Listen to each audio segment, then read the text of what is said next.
අපි හැමෝම දකින සාමාන්‍ය කන්ටේනර් එකක් ඇතුලේ තියෙන මොන වගේ දේවල්ද කියලා අපිට හිතා ගන්න පුළුවන්. අපි ඒ දකින සාමාන්‍ය කන්ටේනර්ස් වලට අමතරව තවත් කන්ටේනර්ස් වර්ග විශාල ප්‍රමාණයක් අපිට ජාත්‍යන්තර වෙළඳාමේදී දැක ගන්න පුළුවන්. අපි සාමාන්‍යයෙන් දකින කන්ටේනර් පෙට්ටි වලට වඩා හැඩයෙන් වෙනස්, ඒ වගේම විවිධ තාක්ෂණික ක්‍රම භාවිතා කරලා තියෙන කන්ටේනරුත් දැක ගන්න පුළුවන්. ඉතින් අද අපි මේ වීඩියෝ එකෙන් බලමු අපි එදිනෙදා පාරේ යනකොට දකින මේ පෙට්ටි කන්ටේනර් වලට අමතරව ලෝකේ පුරා භාවිතා වෙන අනිකුත් කන්ටේනර් වර්ග මොනවාද කියලා.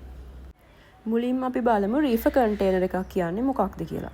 රීෆර් කන්ටේනර් එකක් සාමාන්‍යයෙන් විශාල පරිමාණයේ ශීතකරණයකට සමානයි. මේ කන්ටේනර් එකේ තියෙන සුවිශේෂීත්වය තමයි මේ කන්ටේනර් එක ඇතුලේ තියෙන උෂ්ණත්වය. ඇතුළත උෂ්ණත්වය ඍණාගයක ඉඳලා ධනාගයක් වෙනකන් ඉතා නිවැරදිව ක්‍රමානුකූලව පාලනය කරන්න පුළුවන්. මේ වගේ ශීතකල කන්ටේනර් වල අපි ප්‍රධාන වශයෙන් ප්‍රවාහනය කරන්නේ ඉක්මනට නරක වෙන්න පුළුවන් දේවල්. උදාහරණ වශයෙන් ගත්තොත් මස් මාංශ, එළවලු පළතුරු වගේ දේවල් තමයි මූලික වශයෙන්ම ප්‍රවාහනය කරන්නේ. ඊළඟට තියෙන කන්ටේනර් වර්ගයට අපි කියන්නේ ෆ්ලැට් රැක් කන්ටේනර් කියලා. මේක සාමාන්‍යයෙන් අපි දකින කන්ටේනර් එකකට වඩා පෙනුම සම්පූර්ණයෙන්ම වෙනස්. මේ කන්ටේනර් වර්ගයේ අපිට වහලයක් දෙපැත්තේ බිත්ති දැක ගන්න ලැබෙන්නේ නැහැ. මේ වගේ කන්ටේනර් වල ප්‍රවාහනය කරන්නේ සාමාන්‍යයෙන් අපි දකින කන්ටේනර් පෙට්ටියේ බිත්ති 4කට සීමා කරන්න බැරි විදිහේ ද්‍රව්‍ය තියෙනවානේ. උදාහරණ විදිහට ගත්තොත් විශාල යන්ත්‍රෝපකරණ, ඒ වගේම බර වාහන, අන්න ඒ වගේ දේවල් තමයි මේ වගේ කන්ටේනර් වල අපි ප්‍රවාහනය කරන්නේ. මෙන්න මේ කන්ටේනර් වර්ගයේ නිර්මාණය කරලා තියෙන්නේ දියර වර්ග, රසායනික ද්‍රව්‍ය වගේ දේවල් ඉතා සුරක්ෂිතව කාන්දු වීමකින් තොරව ප්‍රවාහනය කරන්න.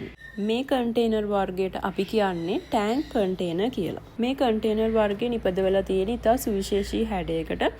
ඒ කියන්නේ මේක යකඩ රාමුවක් ඇතුලේ රඳවලා තියෙන සිලින්ඩරාකාර ටැංකියක් හැඩයට තමයි අපිට දකින්න ලැබෙන්නේ. මේ වගේ ටැංකි වල ප්‍රධාන වශයෙන්ම ප්‍රවාහනය කරන්නේ විවිධ වර්ගයේ තෙල් වර්ග, රසායනික ද්‍රව්‍ය, ඒ වගේම වයින් වර්ග වගේ දේවල් තමයි ප්‍රධාන වශයෙන් මේ ටැංකි භාවිතා කරලා ප්‍රවාහනය කරන්නේ. ඊළඟට තියෙන කන්ටේනර් වර්ගයට අපි කියනවා ඕපන් ටොප් කන්ටේනර්ස් කියලා. මේ කන්ටේනර් පාවිච්චි කරන්නේ ටිකක් උසින් වැඩි භාණ්ඩ ප්‍රවාහනය කරන්න. ඒ කියන්නේ සාමාන්‍ය කන්ටේනර් දොරකින් ඇතුල් කරන්න බැරි විදිහේ භාණ්ඩ වර්ග තියෙනවානේ. උදාහරණ විදිහට ගත්තොත් කර්මාන්ත ශාලාවල භාවිතා කරන සමහර යන්ත්‍රෝපකරණ, ඒ වගේම කම්බි රෝල්, යකඩ තහඩු වගේ දේවල්, අන්න ඒ වගේ සාමාන්‍ය කන්ටේනර් දොරකින් අපිට ලෝඩ් කරන්න බැරි විදිහේ භාණ්ඩ වර්ග තමයි අපි මෙන්න මේ වගේ ඕපන් ටොප් කන්ටේනර්ස් වල ප්‍රවාහනය කරන්නේ. ඊළඟට තියෙන කන්ටේනර් වර්ගයට කියන්නේ වෙන්ටිලේටඩ් කන්ටේනර්ස්. මේ වගේ විශේෂත්වය වෙන්නේ ස්වභාවික වාතය සංසරණය වෙන්න පුළුවන් විදිහේ විවර පද්ධතියක් මේ කන්ටේනර් වල පවතිනවා. ඉතින් ශීතකරණ අවශ්‍ය වෙන්නේ නැති ඇතුළත තෙතමනේ පාලනය කරලා නැවුම් වාතාශ්‍රය ලබා දෙන්න ඕන භාණ්ඩ සඳහා තමයි මේවා විශේෂයෙන් භාවිතා වෙන්නේ.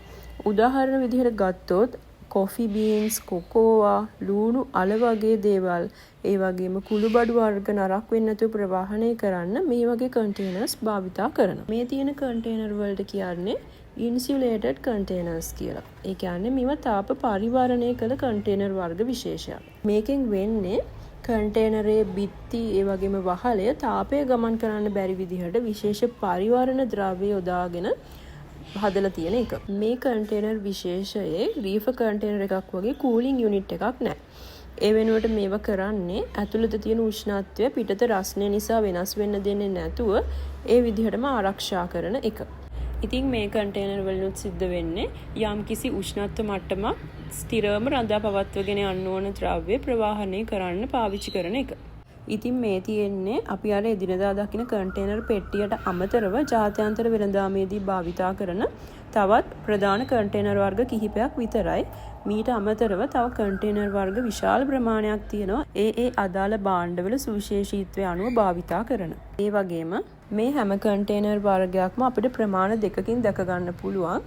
ඒ තමයි අඩි 20 කන්ටේනර් සහ අඩි 40 කන්ටේනර්. සාමාන්‍යයෙන් අඩි 20 කන්ටේනර් එකක පරිමාව වෙන්නේ කියුබික් මීටර 33ක් වගේ ප්‍රමාණයක්.